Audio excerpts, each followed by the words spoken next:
일봇교회가 부흥할 것 같아요. 성가대 숫자가 늘고 있잖아요. 우리가 대림절을 지나고 있고 이제 네 번째 주일입니다. 우리에게 오시는 하나님, 거기에 초점을 맞춰서 우리는 대림절을 함께 지나고 있습니다.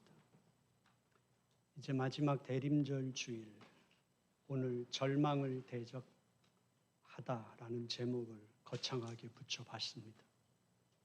주전 6세기에 이제 하나님의 백성들에게는 본질적인 대변혁이 일어납니다. 그들이 상상도 할 수 없었고 꿈도 꾸어보지 못했던 본질적인 대변혁이 일어나죠. 세상은 이제 제국의 변화가 일어납니다. 아수르가 쇠퇴하기 시작하고 이제 바벨론이 나타나기 시작했는데 결국 아수르와 바벨론의 일전이 있게 됩니다.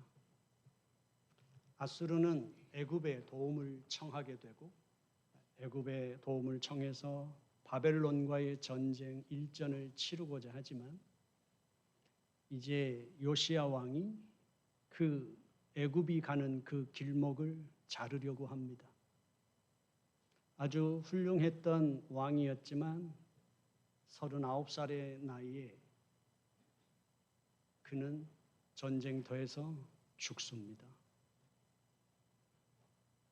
이제 유다는 그 제국 속에서 자신들의 정치적인 선택을 해야만 합니다. 유다의 고위 관직들은 애굽 쪽에 더 기울어져 있었습니다. 하지만 이제 유다는 애굽과 바벨론 사이에서 줄타기를 하면서 결국은 패망합니다. 바벨론에게 자꾸만 반역을 하다가 3번에 걸쳐서 바벨론이 침공하게 되고 첫 번째 침공에서 엘리트들을 다 포로로 잡아가 버립니다. 이제 바벨론이 꼭두각시 같은 왕을 세우지만 또 반란을 일으킬 그런 사건으로 인해서 바벨론은 다시 침공하고 그리고 3번째 침공을 통해서 유다는 결국 패망하게 됩니다. 포로로 3번 잡혀갔음에도 불구하고 예루살렘 땅에는 75%의 거주민들이 그대로 살고 있었습니다. 바벨론, 이제 느부갓네살 왕이 유다 땅에 총독을 세웁니다. 그달리아라고 하는 총독을 세우지만 2달 정도 돼서 채 안 돼서 이스마일이라고 하는 사람이 슬금슬금 나와서 그 총독을 암살합니다. 결국 본토에 남아있던 사람들은 바벨론의 복수가 두려워서 애굽으로 다 도망가 버립니다. 그리고 이제 폐허간 된 땅에는 텅텅 비어있고 사람이 살 수 없는 공허한 땅이 되어버렸습니다. 에레미야 애가에 보면 이렇게 노래합니다. 슬프다 이성이여, 전에는 사람들이 많더니 이제는 어찌 그리 적막하게 앉았는고, 밤에는 슬피우니 뺨에 눈물이 흐른다 라고 말합니다. 사울왕 다윗, 솔로몬을 거치면서 120년의 왕국의 시대가 이제 끝난 거죠. 그 번영했던 나라, 그 화려한 나라가 이제 패망하고 그 번영했던 도시에 들짐승들이 사는 도시가 됐습니다. 사람들은 쓰레기 더미를 뒤지고 있습니다. 먹을 것을 찾아 쓰레기 더미를 뒤지고 결국 여자들은 자기가 낳은 아이를 삶아 먹습니다. 그들이 마주한 무시무시한 절망과 공허, 상상도 할 수 없었던 끔찍한 비극과 슬픔, 어떤 빛도 들어오지 않는 자신들의 국가와 개인의 인생의 어두움, 그 흑암 속에서 어떤 꿈도 꿀 수 없는 완전한 절망, 자신들이 지금까지 갖고 살았던 하나님의 백성으로서의 모든 가치관도, 모든 영광도, 신에 대한 어떤 믿음도, 민족의 정체성도, 인간에 대한 최소한의 존중도 남아있지 않은 그런 도시, 그들의 삶이었습니다. 그들은 완전히 길을 잃어버렸습니다. 그 속에서 어떤 사람들은 그 절망과 슬픔과 상실과 짓밟힘 속에서 새로운 세상을 본 사람들이 있었습니다. 저는 오늘 성경 말씀을 통해서 이 절망의 시대, 성경은 그 길을 어떻게 내는가 하는 것을 함께 나누고자 합니다.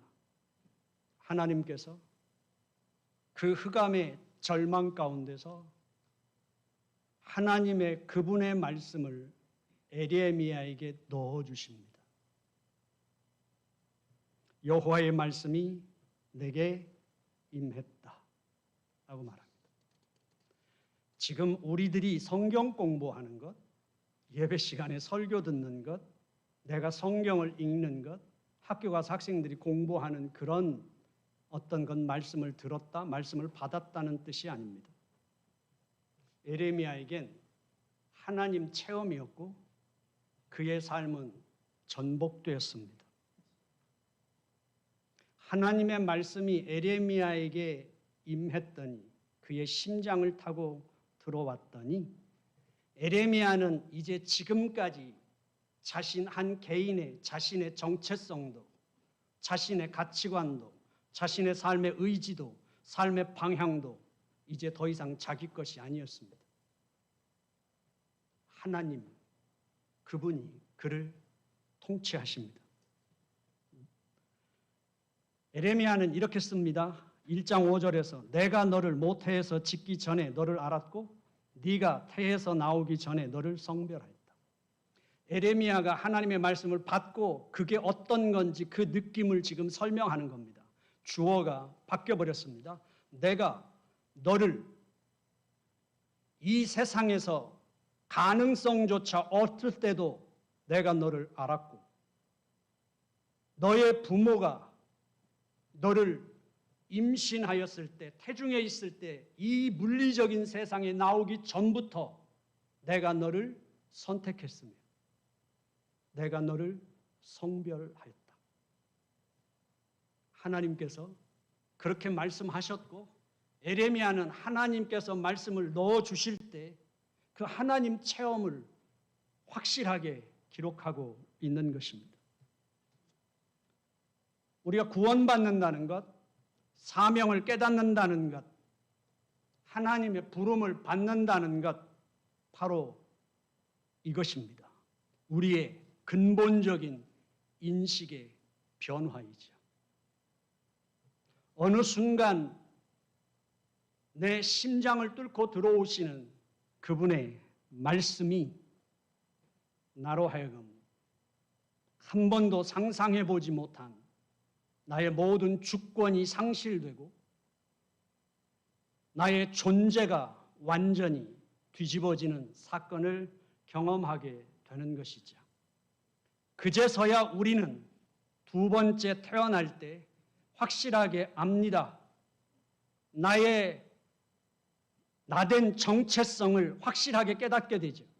이 세상에서 얻어졌던 정체성이 아니라 절대자에게 부여받은 나만의 정체성, 이 세상의 그 어떤 것으로 바뀔 수 없는 나만의 그 정체성, 절대적인 정체성을 찾게 되는 것, 그것이 구원받는 것이고 거듭나는 것입니다.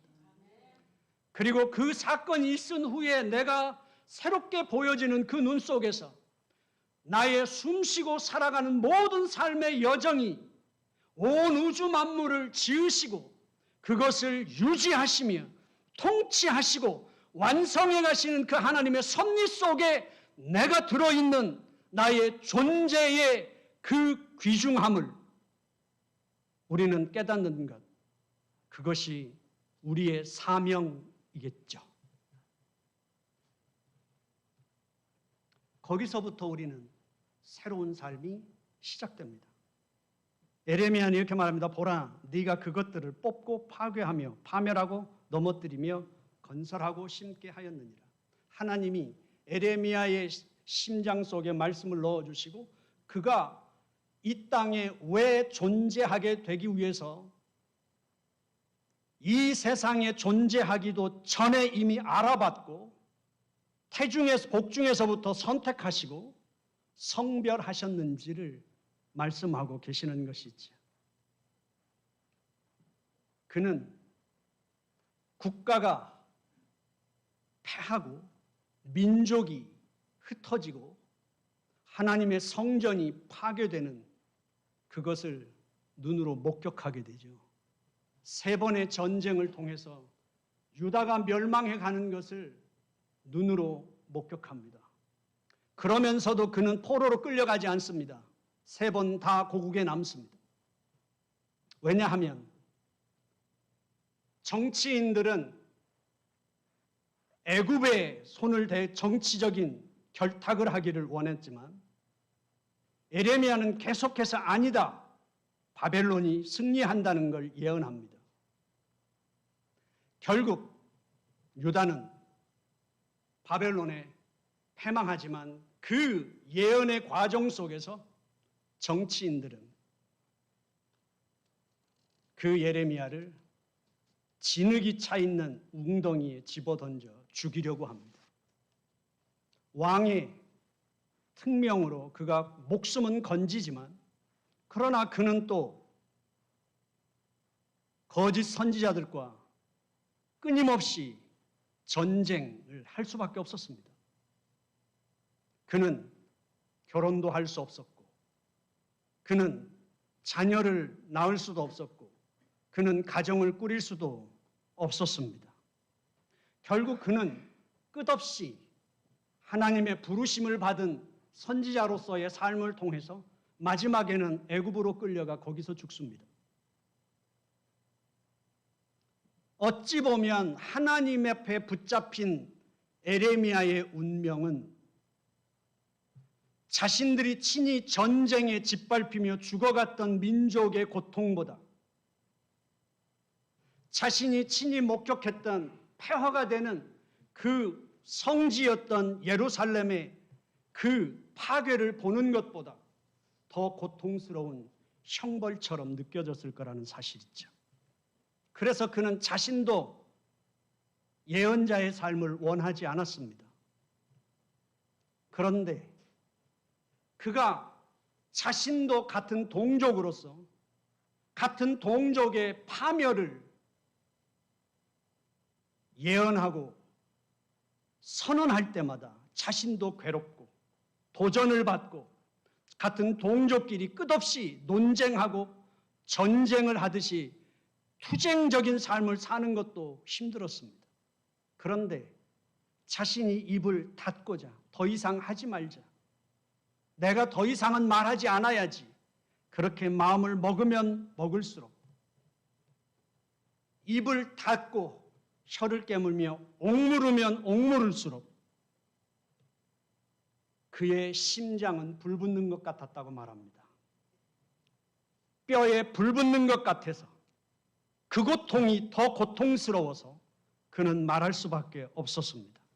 내가 다시는 여호와를 선포하지 아니하며 그의 이름으로 말하지 아니하리라 하면 나의 마음이 불붙는 것 같아서 골수에서 사무치니 답답하여 견딜 수 없나이다.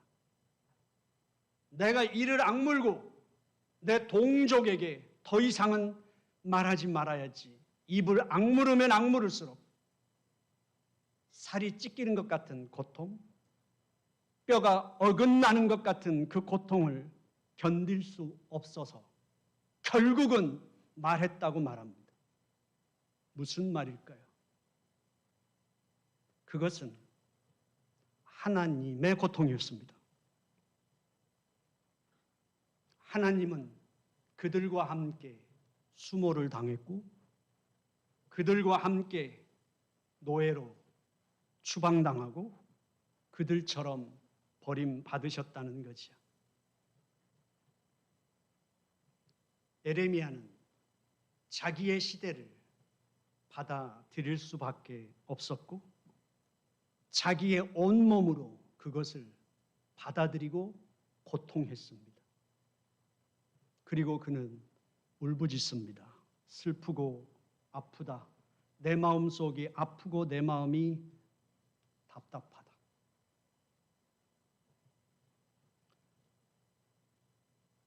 내 창자가 끊어지는 것 같은, 내 눈에 눈물이 상하며 내 눈이 눈물에 상하며 내 창자가 끊어지며 내 간이 땅에 쏟아진다. 눈물의 선지자 그의 삶이었습니다. 한 민족이, 하나님의 백성들이 패망해 갈 때 하나님의 사람으로 말씀을 외쳤던 사람이었죠. 이제 에스겔서를 보면 하나님께서는 이제 바벨론의 두 번째 포로로 잡혀가는 그 무리 속에 에스겔도 있었습니다. 그가 그발 강가에 정착해서 살고 있을 때 한 5년쯤 지나서 그발 강가를 걷고 있을 때 하나님의 임재가 있고 그는 환상을 보게 됩니다. 해석하기 어려운 환상을 보게 되죠.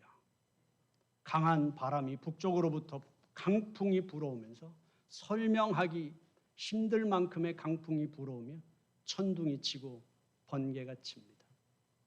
그리고 얼굴 넷이 달린 생물이, 날개 넷이 달린 생물이 이제 마차를 끌지. 거기에서 1장, 2장으로 넘으면서 긴 설명을 하지만 이제 결국 에스겔에게 두루마리를 줍니다. 에스겔이 그 두루마리를 받아봤더니 안팎으로 기록되어 있습니다. 그리고 거기에는 애곡과 애가와 재앙의 말이 가득했다. 이제 에스겔에게 말씀하십니다. 그 두루마리를 먹어라. 그리고 그 두루마리로 네 창자를 채워라. 에스겔이 그걸 먹으며 감당할 수 없는 슬픔과 공포를 경험합니다. 여호와 하나님께서는 에스겔에게 이스라엘 백성들에게 그 어떤 위로도 그 어떤 비전도 주시지 않습니다.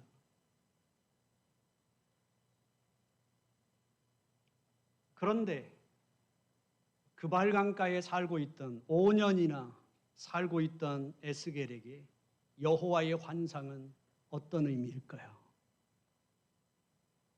그들에게는 하나님은 말씀하셨습니다. 당시에 이 세상에 여러 종교들이 있지만 그것과 완전히 구별하여 유일하신 하나님, 그 하나님이 어떤 분인가를 드러내기 위해서 하나님은 성지를 정하셨고 하나의 성전만 허락하셨습니다. 인간이 원하는 장소 어디서나 가능하지 않으며 한 성지, 한 성전만을 하나님은 지으라고 말씀하셨고 그곳에서 하나님의 백성들을 만나셨고 함께 하셨습니다. 그런데 그들은 이미 그 땅이 파괴됐고 그 땅에서 붙잡혀와 이제 남의 땅의 포로가 되었습니다. 그리고 그들의 성전은 파괴되었습니다. 그들이 그들의 땅을 잃어버리고 그들의 성전을 잃어버리고 그발 강가에서 살고 있을 때 하나님의 그 환상은 하나님의 찾아오심이었어요. 성전은 저 먼 고향 땅에 있습니다. 하나님의 백성들은 거기서 추방당해서 먼 곳에 나와 나그네처럼 살아가지만 하나님은 거기 나타나신 겁니다. 이제 에스겔은 환상 중에 자신들의 삶이 왜 이런 운명의 나락에 떨어졌는지를 알게 되고 에스겔의 사명은 하나님의 백성들에게 그것을 깨닫게 하는 것이었습니다. 너희가 이렇게 살면 너희가 이제는 돌아갈 거야 라고 말씀하는 그런 희망 고문을 해서는 안 됩니다. 에스겔이 자신의 동족들에게 외쳐야 하는 말은 다시 돌아가는 것이 꿈이 아니라 우리의 운명이 이 지경에 빠진 이 절망에 떨어진 것이 여호와 하나님과의 문제라는 사실을 전합니다. 그리고 철저하게 회개하는 것. 그리고 이곳에서 하나님과의 관계를 다시 세우는 것. 그것이 에스겔이 전하는 것이었습니다. 그러나 그것은 가르쳐 준다고 가능한 것이 아니라 내게 있는 모든 것을 다 내가 들춰 경험하고 내게서는 하나님이 어떤 좋은 말씀을 주셔도 하나님이 어떤 길을 가르쳐 주셔도 내게서는 그 하나님을 알 수도 없으며 하나님이 주신 그 길을 갈 수도 없는 철저하게 온전히 하나님의 긍휼이 아니고는 길이 없다는 걸 깨닫는 그 자리까지 가는 것밖에 없다는 사실이죠. 에스겔은 이 에스겔서에서 아주 이상한 행동을 하게 되죠. 하나님은 계속 기이한 퍼포먼스를 말씀하십니다. 에스겔의 아내가 죽었습니다. 하나님은 애곡하지 못하도록 막으십니다. 어느 때는 하나님께서는 에스겔에게 390일 동안 왼쪽으로만 누워서 자게 만드십니다. 그리고 40일 동안은 오른쪽으로만 누워서 자도록 말씀하십니다. 어느 때는 그를 사지를 묶어서 기둥에 묶어 놓습니다. 그리고 집에 가둡니다. 어느 때는 그가 말을 할 수 없도록 혀가 입천장에 붙어서 말을 못하게 만드십니다. 어떤 때는 이주민처럼 짐을 싸서 뱅글뱅글 온 동네를 돌아다니게 만드십니다. 여기에 우리는 하나님 앞에서 언젠가는 돌아갈 거야 라는 희망 고문은 들어설 자리가 없습니다. 하나님은 말씀하십니다. 너희들은 울 자유도 없는 것입니다. 울 만큼의 아내가 죽었다고 울 만큼의 삶의 여유조차 없는 것입니다.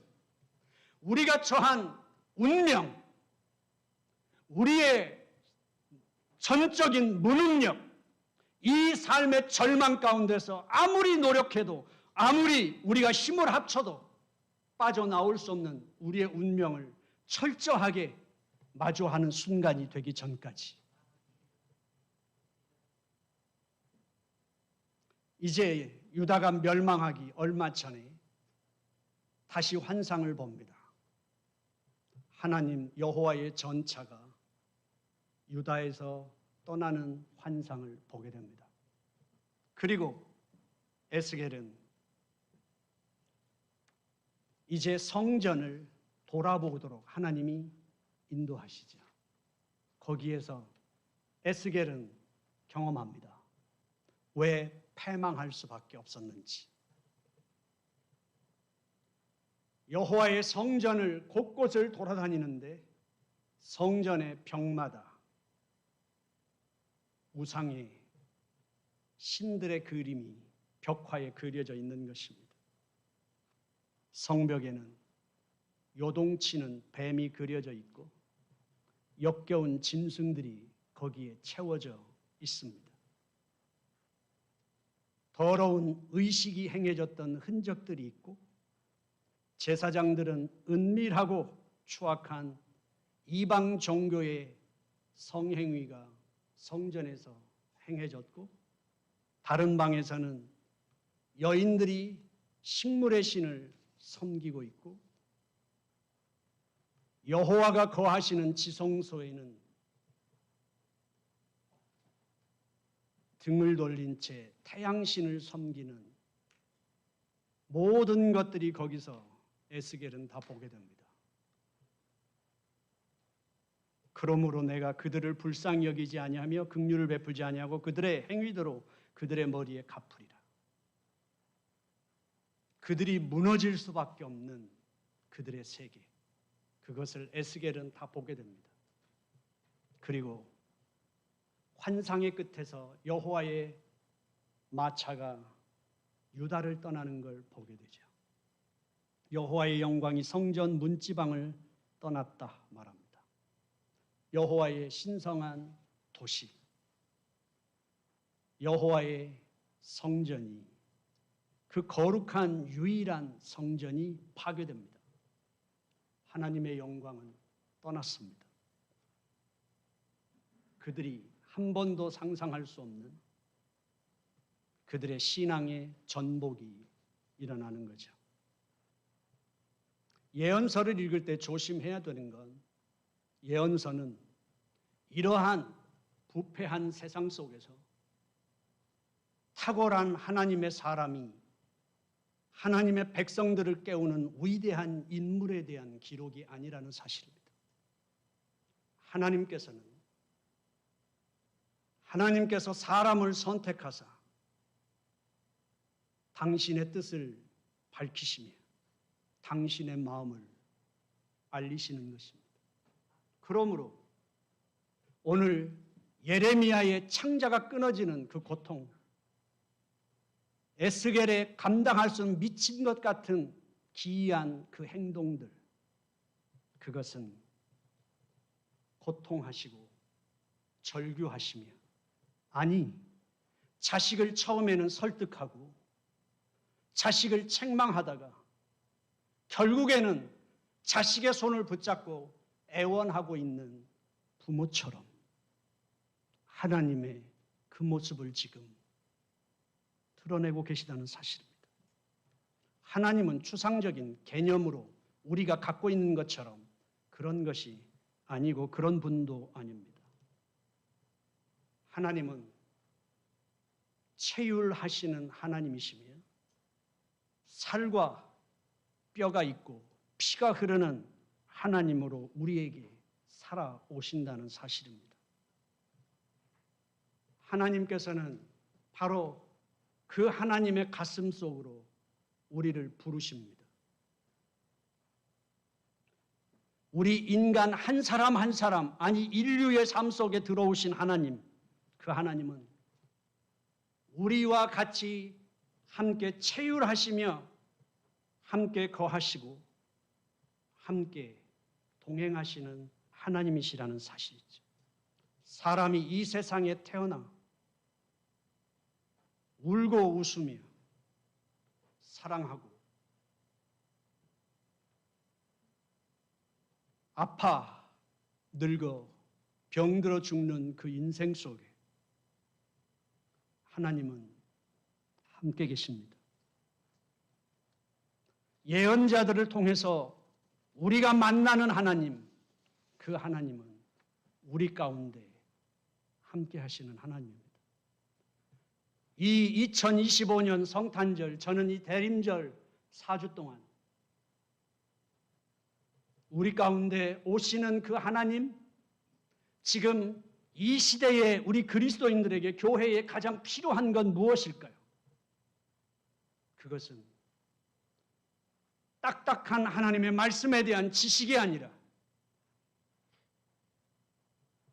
이 세상의 이해관계 속에서 벗어나지 않는 틀 속에서 서로 만나고 헤어지는 교회 생활이 아니라 하나님의 그 그 마음과 맞닿는 것이 아닐까요? 과연 우리는 거기까지 갈 수 있을까 하는 거죠. 하나님의 아픔과 고통을 느낄 때 우리는 진정으로 이웃을 향한 연민이 생겨나는 것 아닐까요? 그 하나님의 마음이 느껴질 때 구걸하시는 하나님, 애원하시는 하나님이 생명을 붙잡고 애원하시는 그 하나님이 느껴질 때 한 영혼을 붙잡고 그 영혼이 아버지 하나님 앞에 아버지라 부르는 그 순간을 맞이할 때까지 섬기며 처음에는 무시당하고 배척당하며 거추장스러워하는 그 복음을 전하고 그를 하나님 앞에 세우며 예배자로 세우는 그 과정 속에서 하나님의 마음과 맞닿지 않는 한 우리는 하나님의 그 기뻐하심을 그 기쁨을 경험할 수 없다는 것입니다. 인간을 사랑하고 그 인간을 향한 우리의 헌신이 아버지 하나님과 맞닿지 않는 한 우리의 헌신은 주님의 결말로 이르기 어렵다는 사실이죠. 눈물의 선지자는 눈물의 하나님을 만난 자만이 가능했던 사역이었습니다. 오늘 우리들의 삶 속에서도 그 하나님은 멀리 계신 하나님이 아니라 그 하나님은 우리에게 바른 길을 제시하는 하나님이 아니라 내가 다리 하나가 없어 절고 다니고 목발로 다닌다면 그분도 다리 하나 없이 목발로 짚고 나와 함께 동행하시는 하나님이시라는 사실입니다. 내가 말을 잘 못합니까? 그분도 밥덩어리와 같이 나와 함께 수치를 당하며 나와 이 세상을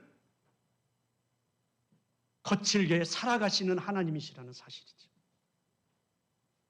예루살렘으로부터의 추방, 바벨론으로의 이주는 삶의 거주지 주소만 바뀌는 것이 아닙니다. 삶이 전복되는 것입니다. 그것은 내 삶의 대혼란이며 나의 인생의 표류이며 내 영혼의 빈곤입니다. 내가 저지까지 살아왔던 모든 삶의 가치관과 내가 유지하고 내가 지키고 내가 펼쳤던 모든 내 삶의 붕괴가 오는 것입니다. 나의 정체성도 나의 삶의 뿌리도 다 끊기는 것입니다. 삶의 목적도 방향도 바뀌는 것입니다. 하찮은 존재, 쓸모없는 존재 같은 걸 이 미국에 와서 느끼지 않으셨습니까? 저는 미국에 처음 왔을 때 영어가 안 될 때 날개가 잘린 새 같은 느낌으로 살았습니다. 눈으로는 보입니다. 생각도 있습니다. 그런데 말을 할 수 없는 날개 잘린 새처럼 느껴질 때 포로로 잡혀가 이주되어 살아간다는 것이 바로 그런 것이 아닐까요? 21세기를 살아가는 우리들은 어떻습니까? 풍요의 시대에 살고 있지만 하나님을 떠난 우리의 인생, 하나님 안에 있으면서도 내가 원하는 길을 걸어갈 때 우리가 경험했던 그 삶은 혼란이었고 표류의 인생을 살았던 걸 뼈저리게 느낄 수 있겠습니까? 그들이 아무리 바벨론에서 고통의 세월을 지난다 해도 그들은 그것을 견뎌내야만 합니다. 그리고 그들의 그 고통이 더 이상 내려갈 곳이 없으며 더 이상 들어갈 곳이 없을 만큼 내 마음에 깊숙한 곳, 더 이상 감출 곳이 없는 그곳까지 하나님의 말씀이 뼈저리게 들어올 때까지 하나님의 긍휼이 아니고는 소망이 없다는 걸 느낄 때까지 그래서 내가 통곡을 하던 내 마음이 뒤틀리는 것 같은 내 마음의 고통을 우리가 절감할 때까지 결국 하나님은 에스겔에게 말씀하는 겁니다. 그 두루마리를 씹어 먹으라는 겁니다. 네 위를 채우고 그것이 네 창자까지 채워질 때까지 하나님은 요구하셨습니다. 이제 그들에게 거룩한 땅 예루살렘은 파괴되었습니다.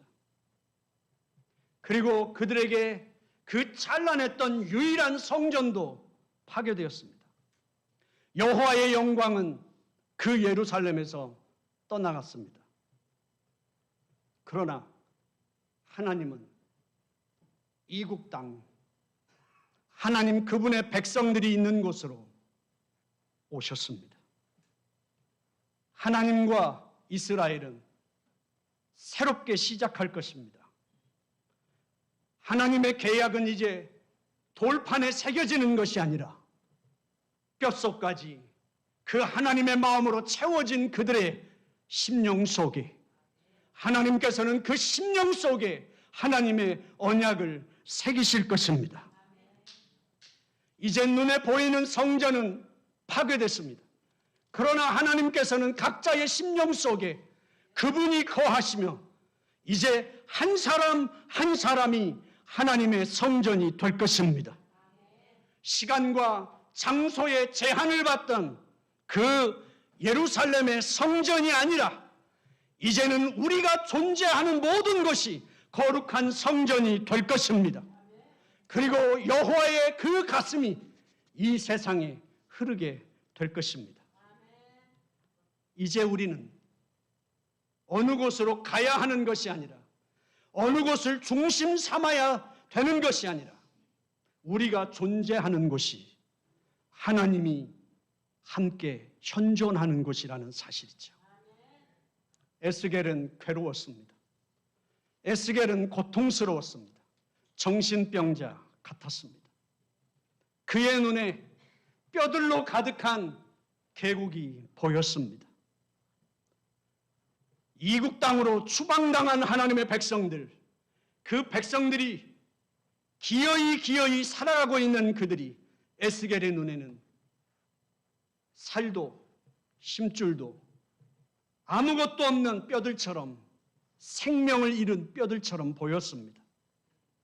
하나님이 묻습니다. 저들이 살아나겠느냐? 에스겔이 답합니다. 제가 그걸 어찌 알겠습니까?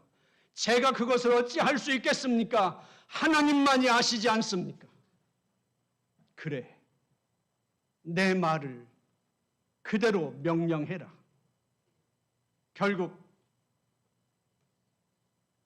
여호와 하나님 앞에 철저하게 자기 자신들을 하나님이 부재한 자신들의 인생이 어떤 인생인지를 철저하게 깨닫고 하나님 그분이 오시는 인생의 축복이 무엇인지를 아는 그날 그들은 다시 돌아올 것입니다.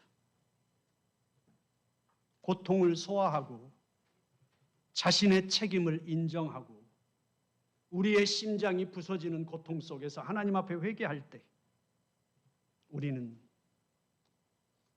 내게 오시는 하나님을 만나게 될 것이고 그 만난 하나님은 임마누엘의 하나님이십니다. 사랑하는 성도 여러분, 이번 성탄절에 우리의 가슴이 우리의 심장이 뛰는 그분과의 만남이 되기를 원합니다. 기도하겠습니다. 하나님 아버지, 주님을 기다립니다. 1년에 한 번씩 맞는 절기가 아니라 이 대림절을 반복하고 반복할수록 내 뼛속까지 내 심령 바닥까지 여호와의 긍휼을 구하는 제가 되게 하시고 다 타버려 제가 되어도 두렵지 않은 절망 앞에서 맞설 수 있는 하나님의 자녀들로 태어나게 하여 주옵소서. 예수님의 이름으로 기도드려 싸움나이다.